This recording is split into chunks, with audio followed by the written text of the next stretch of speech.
হে মুমিনগণ, ইত্তাকুল্লাহ, সর্বাবস্থায় আল্লাহকে ভয় করো। কি করো? বলেন বলেন। আল্লাহকে ভয় করো, তাকওয়া অর্জন করো, তাকওয়া অর্জন করো। এটা একজন মুমিনের প্রতি, সমস্ত ইমানদারের প্রতি, জওয়ান বুড়ো সকলের প্রতি আল্লাহ তাআলার আদেশ, তাকওয়া অর্জন করো। তাকওয়া ঈমানের পরে মুমিনের সর্বশ্রেষ্ঠ পুঁজির নাম হলো তাকওয়া।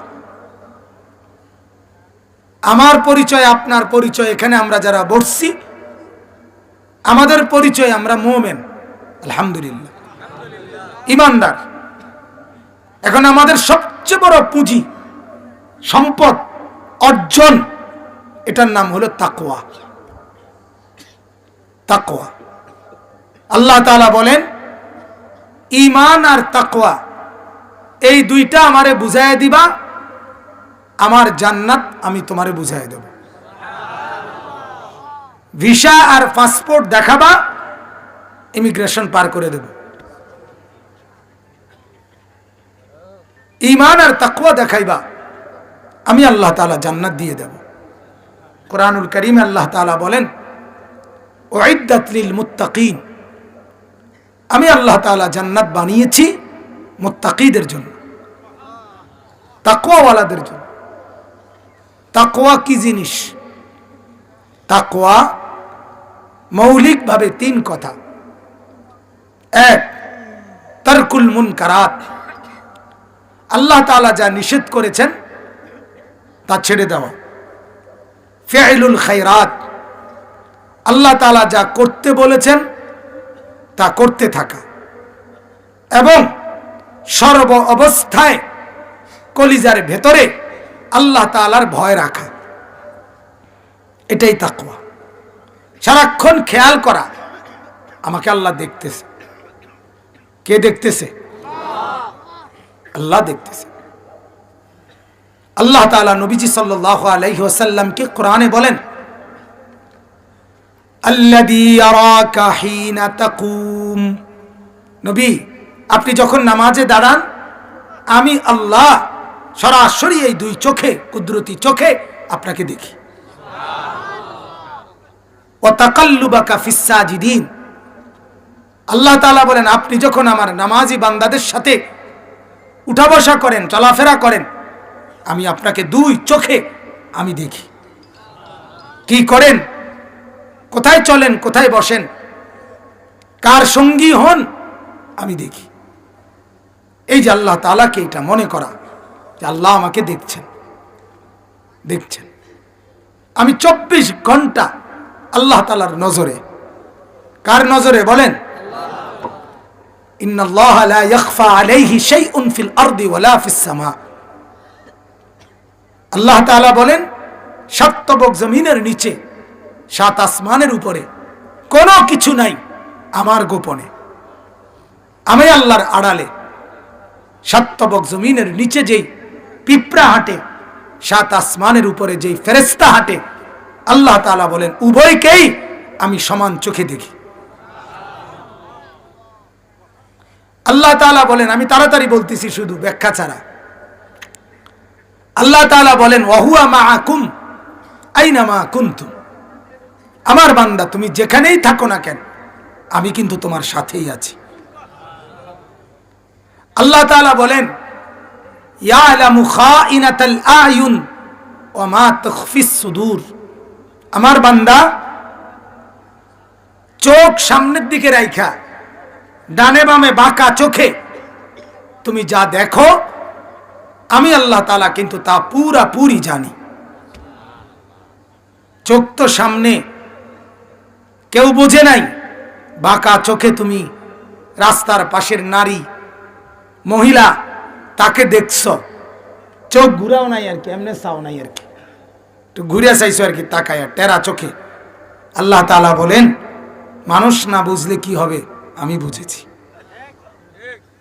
আমি বুঝছি। ওমা তুখফিস সুদূর, আল্লাহ তাআলা বলেন বান্দা অন্তরের গভীরে কি গোপন করেছ, কলিজার ভেতরে আমি তাও জানি। তাহলে আড়াল করার মতো সুযোগ আছে কিছু? বলেন না, কিচ্ছু নেই। ওয়া আসিররু কাওলাকুম আফিজহারু বিহি, আস্তে যদি বলো বান্দা আমি তাও শুনি, জোরে যদি বলো আমি তাও শুনি। ইন্নাহু আলিমুম বিযাতিস সুদূর, আল্লাহ তাআলা বলেন অন্তরের ভেতরে যা গোপন করছো আমি তাও জানি। আমার বাপ, আমার যুবক বন্ধু, রাত গভীরে তুমি যখন সারা পৃথিবীকে ঘুমে দেখে, মা ঘুমায় বাবা ঘুমায় মনে করে,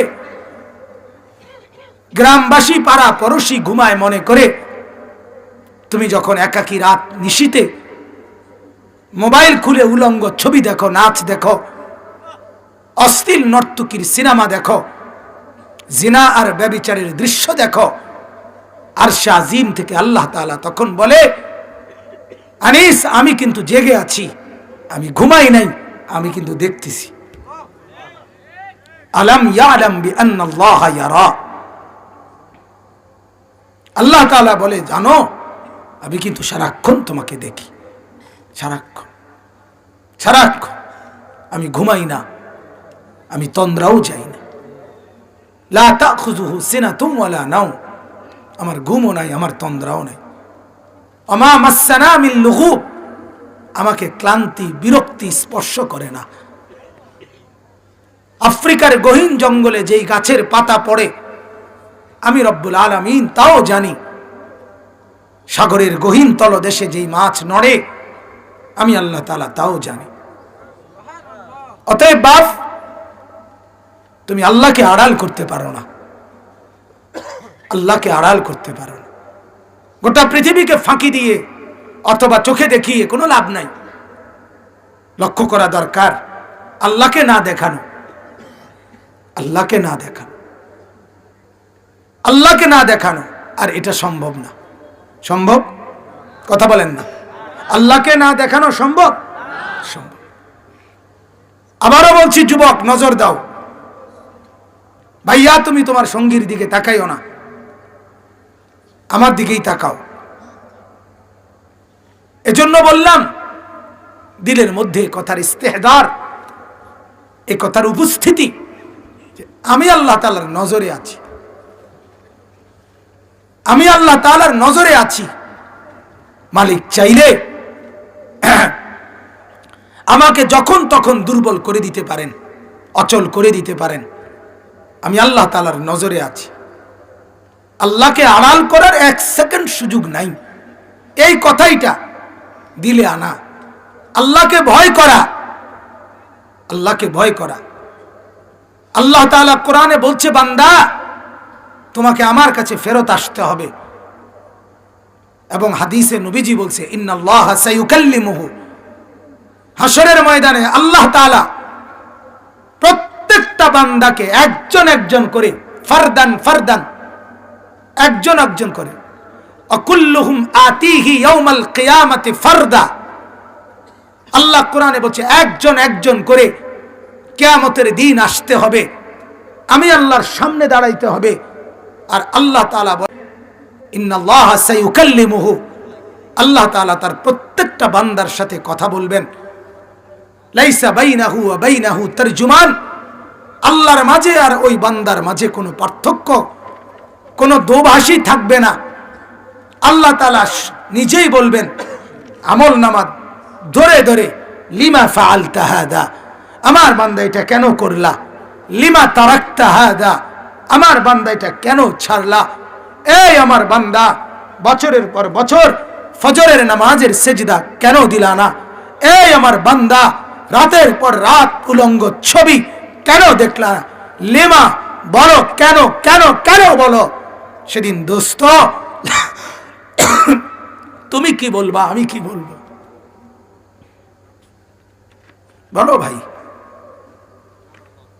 বলো ভাইয়া, কি বলবা তুমি। অতএব আল্লাহ তাআলা কোরআনে বলছেন আন্না আযাবি হুয়াল আযাবুল আলীম, আমার বান্দা আমার আযাব বড় কঠিন আযাব। নিজে আল্লাহ বলছে আল্লাহ তাআলা বলেন ইন্নাল্লাহা সারিউল হিসাব, আমি দ্রুত হিসাব গ্রহণকারী। আল্লাহ তাআলা বলেন আমি শাদীদুল ইকাব, কঠোর শাস্তিদাতা। অতএব আমার বাপ, ইত্তাকুল্লাহ, আল্লাহকে ভয় করো। সর্বাবস্থায় দিলে রাখো যে আল্লাহ আমাকে দেখছেন, আমি মাওলার নজরে আছি। এই কথা হাটে কিংবা মাঠে, ঘাটে কিংবা বাজারে, রাতে কিংবা দিনে, প্রকাশ্যে কিংবা গোপনে, একাকী কিংবা জনসম্মুখে কোনো অবস্থাতেই ভুলে না যাওয়া, বরং 24 ঘন্টা আমি আল্লাহ তাআলার নজরে, আল্লাহকে ভয় করা, আল্লাহকে নজরে রাখা, এই দিলে বসানো, এটা জরুরি। হযরত ওমর রাদিয়াল্লাহু তাআলা আনহুর জামানায় তিনি মরুভূমিতে তৃষ্ণার্ত হয়ে গেছিলেন। পানির তৃষ্ণায় এক রাখাল যুবককে বলছিলেন, যুবক, আমাকে একটা বকরির দুধ পান করাও। সেই রাখাল যুবক বলছে, জনাব, আমি এই বকরিগুলোর মালিক না, আমার মনিবের কাছ থেকে আমি গোলাম, আমানত আমার, আমি তো আমার মনিবের অনুমতি ছাড়া আপনাকে কোনো বকরির দুধ পান করাইতে পারি না। হযরত ওমর বলছে, পাক্কা মোমেন, বুঝছে। এই জন্য ওমর বললেন, যুবক, তুমি একটা দুধওয়ালা বকরি আমাকে বিক্রি করে দাও, তাইলে আমি তোমার কিছু টাকা দেব, তোমার উপকার হবে, আর আমিও একটা দুধওয়ালা বকরি পাইলে আমার দুধের তৃষ্ণা, পানির তৃষ্ণা মিটবে। আর তোমার মনিবকে তুমি বলবা, একটা বকরি হারায় ফেলছি, আমার এতগুলো বকরি চড়াইতে গিয়ে একটা পাচ্ছি না। উনি চাচ্ছিলেন তার ঈমানের মজবুতি। সাথে সাথে এই যুবক, সাথে সাথে তাফসীরে লিখছে, সাথে সাথে যুবক ওমরকে বললেন, ইয়া হাযা ফাআইনাল্লাহ, ওই বেটা, তাইলে আল্লাহ কোথায়?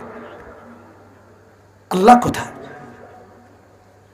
তোমাকে ফাঁকি দিলাম, মনিবকে ফাঁকি দিলাম, জগৎবাসীকে ফাঁকি দিলাম, কিন্তু আল্লাহ?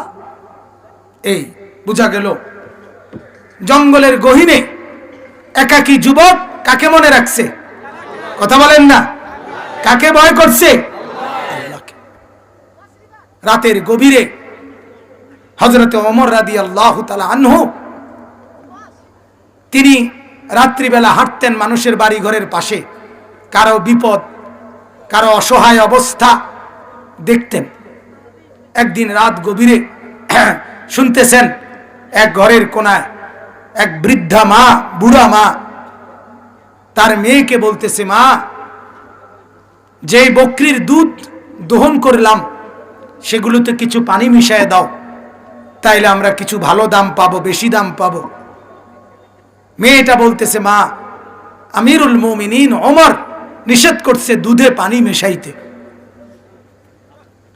বৃদ্ধা মা বললেন নিজের মেয়েকে, মা, ওমর কোথায় ঘুমায় আছে রাজপ্রাসাদে, আমরা দুইজন এখানে, আর কেউ নাই, তুমি বকরির দহন করাই দুধে পানি মিশাইলে ওমর জানবেই না, খবরই রাখবে না।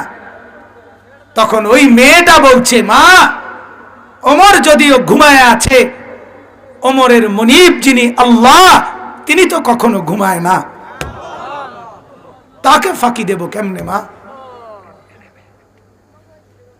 এই নওজোয়ান শোনো, পরের দিন ওমর রাদিয়াল্লাহু তাআলা আনহু এক দুধওয়ালি, দুধ বিক্রেতার মহিলার মেয়েকে শুধু আখলাক দেখে, শুধু সততা দেখে, শুধু চরিত্র দেখে, শুধু আল্লাহ তাআলার ভয় দেখে, আদা জাহানের বাদশা ছিলেন ওমর। ওমরের মতো প্রবল প্রতাপ শাসক আজকের এই দিন পর্যন্ত ইতিহাস সাক্ষী, পৃথিবীতে এখনো জন্ম নেয় নাই। গোটা পৃথিবী, গোটা ইউরোপ, গোটা পাশ্চাত্য বলে আজও ওমরের মতো কোনো শাসক জন্মায় নাই। এত বড় দুর্দণ্ড প্রতাপশালী ওমর তিনি তার আপন ছেলেকে এই মেয়ের সাথে বিবাহ করাইছেন। তুমি রাস্তার নর্তকী খোঁজো, তুমি রাস্তার বেহায়াকে খোঁজো, যে তোমার সাথে বিবাহ পূর্ব অবৈধ প্রেম করে, তোমার সাথে হোটেলে যায়, তোমার সাথে রেস্তোরাঁয় যায়, তোমার সাথে পার্কে যায়, তোমার সাথে পিকনিক স্পটে যায়, তোমার সাথে গাছের নিচে প্রেমের আলাপ করে, তোমার সাথে রাত গভীরে অবৈধ প্রেমের আলাপ করে, আল্লাহর কসম ওইটা কোনো মেয়ে না, ওইটা অসভ্য জঙ্গলি জানোয়ার ছাড়া আর কিচ্ছু না। এটা আফ্রিকার জঙ্গলের কোনো প্রাণী হইতে পারে, কোনো মানুষ হইতে পারে না। অতএব যুবক মনে নাও, তুমিও মনে রাখো, যে এই মেয়ের পিছনে ঘুরলা, অসভ্য বেপর্দা বেহায়া, তোমার জন্য চিরেই তোমার সংসারে ওই রকম একটা বেহায়া খবিশ, আল্লাহ বলছে খবিশ, এটা খবিশ, আল্লাহ বলছে বেহায়া নারীকে খবিশ, এটা এই খবিশ তোমার ঘরে আসবে। শুধু তোমার জীবন না, তোমার জীবন যৌবন উপার্জন, তোমার মৃত্যু পর্যন্ত তোমার যন্ত্রণা দিয়া দুঃখে দুঃখে মারবে, তোমারে দুঃখে দুঃখে। অসভ্য নারী সুখ দেয় না, বেহায়া নারী সুখ দেয় না, বেপর্দা নারী সুখ দেয় না, যন্ত্রণা দেয়, যন্ত্রণা যন্ত্রণা। রঙের গুড্ডি উড়াইও না, রঙের গুড্ডি উড়াইও না। হ্যাঁ, অতএব মহিলা মাদ্রাসা আল্লাহ তাআলার নেক বান্দি তৈরি করে, বলেন আলহামদুলিল্লাহ। এমন নারী তৈরি করে যে নারীর কথা আল্লাহর নবী হাদিসে বলছেন যে আমার উম্মত কেউ মাল দেখে বিয়ে করে, কেউ সৌন্দর্য দেখে বিয়ে করে, কেউ বংশ দেখে বিয়ে করে, কেউ দিনদারি দেখে বিয়ে করে। নবীজি বলছেন ফাসফার বিজাতি দ্বীন, ও আমার ইমানদার উম্মত, তুমি দিনদারিকে প্রাধান্য দিও। তারিবাত ইয়াদাক, যদি তুমি না দাও তো তোমার হাত ধুলি মলিন হোক, তুমি লাঞ্ছিত হও, তুমি অপদস্থ হও। হাদিস, এটা হাদিস। রূপ আর সৌন্দর্য ক্ষণিকের মায়া, ক্ষণিকের মোহ, ক্ষণিকের মায়াজাল। আখলাক আর চরিত্র এটা দুনিয়ার মধ্যেও পুঁজি, আখিরাতেও জান্নাতের পুঁজি। এটাই মূল সম্পদ। যে নারীর আখলাক নাই, যে মেয়ের চরিত্র নাই, যে মেয়ে বেহায়া, পৃথিবীর সব সৌন্দর্য যদি তার মধ্যে থাকে, তারপরেও সে ঘৃণিত, ধিক্কৃত সে। তো আমি বলতেছিলাম, আল্লাহ তাআলা বলেন ইত্তাকুল্লাহ, আল্লাহকে ভয় করো। কাকে বলেন? তিন জিনিস, সমস্ত গুনাহ ছেড়ে দেওয়া, সমস্ত নেক আমল করতে থাকা, সর্বাবস্থায় দিলে আল্লাহ তাআলার ভয় রাখা, যে আল্লাহ আমাকে দেখতেছে। কে দেখছে?